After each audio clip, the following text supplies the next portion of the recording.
I made one mistake, one reckless night far from home, but nothing prepared me for the truth waiting for me here, that the boy I slept with on vacation is my neighbor's younger brother, and now he watches me like I belong to him. I used to believe loneliness only existed in small apartments, empty hotel rooms, or quiet cafes, not inside penthouses worth millions, not in marriages like mine. But I was wrong. You can be married to a billionaire, wrapped in silk and gold, and still feel completely invisible. That night, weeks ago now, was supposed to be my escape. A quick breath away from a marriage drowning in silence and missed dinner dates. I didn't plan to sleep with him. I didn't plan to want anyone the way I wanted that stranger. It was supposed to be forgotten the moment I stepped on the plane and returned to my perfect, polished life. But the universe is cruel, or maybe poetic, because when I pulled into our driveway this morning, exhausted and guilty, I noticed a moving truck next door and him, the same boy whose body I couldn't forget, the same lips that had whispered my name like it was a sin. He froze when he saw me, then he smiled, slow, confident, claiming, like fate had delivered me back to him. In that moment, something inside me cracked open, fear, desire, regret all tangled together, and I knew. My mistake hadn't ended on that island. It had just moved in next door. I used to believe my marriage was unbreakable, that as long as my husband, Michael Adrain Black, loved me in his quiet, steady way, nothing could shake us. But loving a billionaire is strange. Sometimes it feels like loving a man who belongs more to the world than to you. For months, Adrian came home late. His kisses were rushed, distracted. His arms no longer wrapped around me with the warmth they once held. I told myself it was work. I told myself it wasn't me. But loneliness has a way of whispering things into the cracks of your heart. And eventually, you start to listen. One night, he canceled our anniversary dinner, again. He has always done since our 8 years of marriage. And something inside me finally snapped. I booked a solo trip to Capri. No schedule, no responsibilities. Just sunshine, wine, and the hope of feeling like myself again. I arrived in Capri on a quiet Tuesday afternoon, the kind of day that looked like it had been painted by God himself. The sky was a clear, endless blue. No clouds, no shadows, just sunlight spilling over everything in soft golden waves. The air tasted like sea salt and citrus, warm and sweet, brushing against my skin like a gentle apology for all the months I had spent feeling unseen. For the first time in a long time, I felt free, not happy, not healed, but free enough to breathe without my chest tightening. I spent the day wandering through narrow cobblestone streets, watching couples holding hands, laughing, kissing. Every smile I saw felt like a reminder of what I had lost, or maybe what I never truly had. And every time I reached for my phone to call Adrian, I stopped myself. He wouldn't pick up. Or worse, he would pick up and rush me off the line, so I let silence be my companion. By sunset, I walked down to the marina. The water shimmered like sheets of molten gold. Boats rocked gently against the docks, and Italian music drifted from a small beach bar glowing with fairy lights. I hesitated at the entrance. I wasn't a woman who went to bars alone. I wasn't a woman who drank alone. I wasn't a woman who flirted, or lingered, or got noticed. But loneliness has a way of reshaping you. Inside, the bar smelled of lemon, warm honey, and something addictive I couldn't name. People talked softly, laughed freely, danced slowly. Everything felt looser, easier, lighter.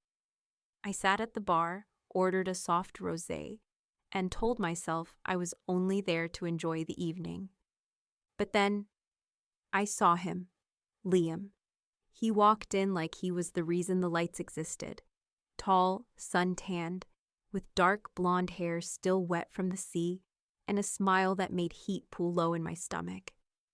There was a boyishness to him, but also something dangerous, something confident, something hungry. His eyes found mine across the room, and I swear my whole world paused. Not because he was beautiful, but because he looked at me like he felt me, like he saw every ache inside me, every crack, every unmet need I tried so hard to ignore. He approached slowly, one deliberate step after another, his gaze locked on mine like he was afraid I would disappear if he blinked. "Mind if I join you?" he asked, voice warm, soft, young, but not naive. I should have said no, should have thought of Adrian, I should have thought of my marriage.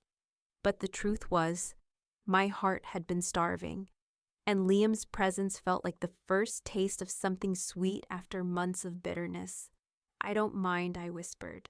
We talked, God, we talked, about nothing and everything, the kind of conversation where you laugh too easily and forget to guard your heart. He asked why I came alone. I lied. Said I needed a break. He didn't press, but his eyes told me he understood heartbreak better than someone his age should. When the music changed to something slow and soft, he held out his hand. "Dance with me." I shouldn't, but you want to. I did, so I let him pull me into his arms. The moment his fingers brushed my waist, something inside me cracked open. His touch was gentle, careful, almost reverent, like he was afraid to break me, like he wanted to learn every piece of me with the tips of his fingers. We swayed to the music under warm lights, and with every breath he took, I felt myself drifting further from the life I had left behind. The ocean murmured in the distance, the night air wrapped around us. His cheek brushed mine, his breath warmed my skin, and for the first time in so long, I felt wanted, seen, desired. When he kissed me, slow, soft, questioning, I didn't pull away. I didn't think about my ring. I didn't think about my promises. I didn't think about the man waiting for me back home. I only thought about how beautiful it felt to be held again. We ended up in his hotel room overlooking the sea. Moonlight spilled over his skin. He touched me like I was something precious, something rare, and I let myself drown in him. It was a night woven from loneliness and longing, and I had no idea how much destruction that one moment of weakness would unleash when I returned home. When I returned to our mansion in Beverly Hills, guilt crushed me. When I worked in and I saw my husband, Michiel barely looked up from his laptop when I walked in. He kissed my cheek, murmured a distracted, "Welcome home," and went straight back to work. I felt numb. Why won't he even look at me? I stood there, aching for a reaction, any reaction, but he gave me nothing. So I decided to bury the memory of Capri, pretend it never happened, start over, at least. That was the plan. 2 weeks later, Michael walked into my dressing room while adjusting his cufflinks, the picture of a powerful, unreadable billionaire. He stood behind me, resting his hands lightly on my shoulders, a gesture that once made me melt, but lately felt rehearsed. "Ava," he said, voice calm and businesslike. "The family next door invited us to dinner tonight. They just landed a major international contract. It's important we show support. Important. Everything with Michael was always important. Deals, investors, meetings, everything except me. Still, I forced a smile. Of course. We'll go." By evening, I found myself stepping into the neighbor's grand foyer, the scent of expensive candles mixing with warm spices.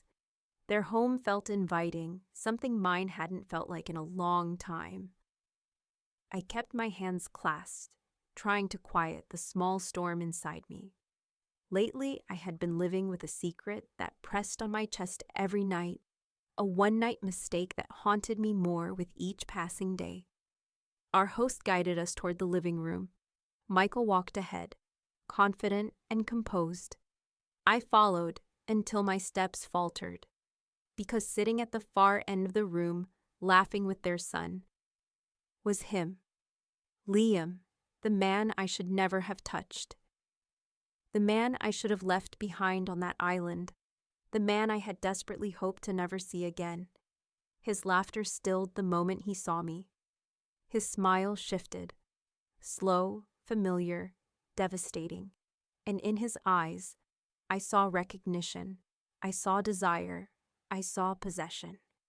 My breath caught painfully in my throat. I gripped the side of my dress, nails digging into the fabric, as heat washed over my skin and cold fear curled around my spine. He stood up casually, as if we weren't sharing a sin, as if my billionaire husband wasn't standing 5 feet away. "Ava," our neighbor said proudly, "meet my younger brother, Liam. He's back in the country for good." Liam's gaze never left mine. "Hello, Ava," he murmured softly. "I didn't know you lived here." "My brother bought the estate," he said casually. "Thought I'd stay with him for a while." His brother, our neighbor, meaning Liam, would be living 10 steps away. I felt the world tilt. A greeting only I understood. A memory disguised as a hello. A threat wrapped in velvet. "Wow, I didn't know you lived here." My heart pounded so loud I was sure someone would notice. Michael didn't. He never noticed anything anymore. But Liam did. He noticed everything, and in that moment, I knew my mistake hadn't stayed in the past. It had followed me home, and it wanted me back. And then Michael walked outside. He shook Liam's hand, introduced himself, invited him over for dinner, clueless, smiling, unaware of the firestorm he had just welcomed into our lives. Liam met my eyes behind Adrian's back and smirked. I tried to avoid him, God knows I tried. But Liam didn't avoid me. He appeared during my morning walks, in the garden, at the mailbox, at the grocery store, always accidentally, always with that look. At first it was playful. Then it became possessive, then intrusive. He wanted me, obsessively, dangerously. And what terrified me most wasn't his persistence. It was the way part of me responded to it. Michael noticed something was off. He asked if I was okay, asked why I jumped whenever my phone buzzed, why my smile seemed tighter. And for the first time in years, he actually looked at me. In another life, I would have confessed everything. But in this life, all I said was, "I'm just tired." He cupped my face and quietly whispered, "Come back to me, Ava." But I didn't know how. Not with Liam's shadow stretching across every corner of my life. One evening, after Michael left for a business dinner, I stepped into the backyard to get fresh air. Liam appeared behind me. "You've been ignoring me," he said. "I have a husband." "Yes," he murmured, stepping closer. "But you didn't have one in Capri, did you?" My breath caught. He moved like a predator, slow, deliberate, inescapable. "I'm not here to ruin your life," he said softly. "I just want what we had." "It was a mistake." "A mistake you enjoyed." His hand brushed my waist. I shoved him away, but he only smiled. "I'm not going anywhere, Ava." I became jumpy, paranoid, restless. Michael asked more questions, pressed more, pushed more, and I began to lie. Just work stress. Just hormones. Just tired. But every lie built another wall between us. A marriage built on distance does not survive secrets. And mine were growing like poison vines. Michael, in a brilliant act of cruelty from the universe, invited Liam and his brother for a formal dinner. I dressed slowly, heart pounding, dread filling my lungs. Liam arrived in a black suit, looking like trouble tailored in silk. He stared at me across the candlelit table, like the memory of my body was his favorite sin. Michael noticed the tension. His eyes narrowed, his jaw clenched. And for the first time, he sensed danger he couldn't name. Later that night, Adrian cornered me in the hallway. "Who is he to you?" he asked. "No one." "Don't lie to me, Ava," I swallowed. He's just familiar from my vacation, that's all. Mikkel stared at me for a long time. And you didn't think that was worth mentioning? I shook my head, because telling him the truth would destroy everything. He walked away, and I felt the first real crack in our marriage split open. Days passed. Liam grew bolder. He left flowers at my door, texted from unknown numbers, watched me from his balcony at night, and yet, part of me felt alive again, wanted, seen. It was wrong. It was dangerous. But the temptation clung to me like perfume I couldn't wash off. One evening, Adrian came home early, found Liam in our driveway talking to me. He walked straight to us, slipped his arm around my waist, and spoke with ice-cold threat. My wife isn't available for casual conversation. Liam smiled lazily. Didn't look so unavailable in Capri. My blood froze. Michael's grip on me tightened. What did he mean by that? He demanded after Liam left. I panicked. He's trying to cause trouble, Adrian. Don't listen to him. But Michael's eyes no longer held trust, only suspicion. That night, I couldn't sleep. Mikhail lay beside me, wide awake. Finally, he whispered, "Ava, did you cheat on me?" The words hung there, sharp and heavy. I couldn't answer, not yes, not no. And my silence was enough. Michael got up, grabbed a pillow, and slept in the guest room. I lay there alone, shaking, suffocating in guilt and fear. The next morning, I tried to talk to him. It didn't mean anything, I whispered. You didn't deny it, he said. You never denied it. His voice broke, and for the first time in years, I saw him cry. I love you, Ava, he whispered, but I don't know how to fight a ghost. The guilt nearly destroyed me, but Liam had no intention of letting me save my marriage. He showed up that night at my backyard gate. I'm done waiting, he said. I want you. I want us. There is no us, Liam. You think he loves you, he snapped. You think he sees you? He never did. I did. He's my husband. He doesn't deserve you. And you do? I asked. He stepped closer, eyes burning with obsession. Yes, because I'm the only one who would burn the world down just to keep you. Michael found Liam's texts. Every message, every photo, every secret I tried to hide. He stood in the doorway, shaking, phone in hand. You lied to me, he whispered. You let him near you.